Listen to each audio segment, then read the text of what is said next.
నాయకులని ఒకళ్ళని ప్రజాప్రతినిధిగా ఎన్నుకుంటే వాళ్ళు ప్రజాప్రతినిధి అవుతారు. అంతకైతే ఇంటి దగ్గర వాళ్ళకి అసిస్టెంట్గా లేదా వాళ్ళ తరపున కార్యకలాపాలు చూడటానికి ఇంట్లో కుటుంబ సభ్యులు తోడున్నారంటే ఒక అర్థం ఉంది. కానీ ప్రభుత్వ కార్యకలాపాలని నేరుగా ఆ సతీపతులు వచ్చి కూర్చోవడం కరెక్ట్ కాదు. అది వద్దని మొన్న చంద్రబాబు నాయుడు గారు చాలా ఘాటుగా చెప్పారు, చాలా సీరియస్గా వార్నింగ్ ఇచ్చారు. కానీ అదే జరుగుతున్నది అంటూ ఫోటోలతో సహా సాక్షి వాళ్ళ ఒక వార్తని 2 ఫోటోలతో హైలైట్ చేసింది. ఇందులో రాష్ట్ర రవాణా మంత్రి మండిపల్లి రాంప్రసాద్ రెడ్డి భార్య హరిత తీరు మారలేదు, తన కాన్వాయ్లో ఎందుకు రాలేదంటూ ఇటీవల ఓ ఎస్ఐ మీద నడి రోడ్డు మీద జనం చూస్తుండగానే రెచ్చిపోయిన అమాత్యుడి సతీమణి హరిత మరోసారి హత్య చేశారు.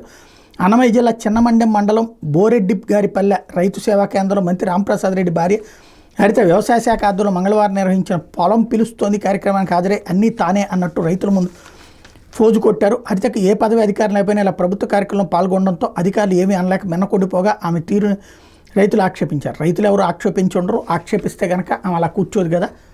కాకపోతే ప్రభుత్వ అధికారిక కార్యక్రమాల్లో ఆమె పాల్గొనొచ్చా లేదా అన్నది ఒకసారి ఇప్పటికైనా సమీక్షించుకోవాలి. అట్లాగే కడప నగరపాలక సంస్థ అధికారులతో మంగళవారం కమిషనర్ ఛాంబర్లో ఎమ్మెల్యే మాధవిరెడ్డి తన భర్త టీడీపీ పాలిట్ బ్యూరో సభ్యుడు ఆర్ శ్రీనివాసులరెడ్డితో కలిసి సమీక్ష నిర్వహించారు. ఇటీవల నగరపాలక సంస్థ సర్వసభ్య సమావేశంలో మహిళా కార్పొరేటర్లు తమ భర్తను కార్యాలయానికి అనుమతించాలని కోరితే కార్పొరేటర్ల భర్తలను ఎలాంటి ప్రోటోకాల్ ఉండదని ఎమ్మెల్యే మాధవిరెడ్డి నీతులు చెప్పారు. కానీ ప్రతి అధికారిక కార్యక్రమంలో ఎలాంటి ప్రోటోకాల్ లేని తన భర్తను కూర్చోబెట్టుకుని ఎమ్మెల్యే మాధవిరెడ్డి సమావేశాలు నిర్వహిస్తున్నారని చూసిన కార్పొరేటర్లు మాకో న్యాయం మీకో న్యాయం అంటూ చర్చించుకుంటున్నారు అంటూ ఆమెకు సంబంధించినటువంటి అంశాన్ని ఇక్కడ హైలైట్ చేసింది.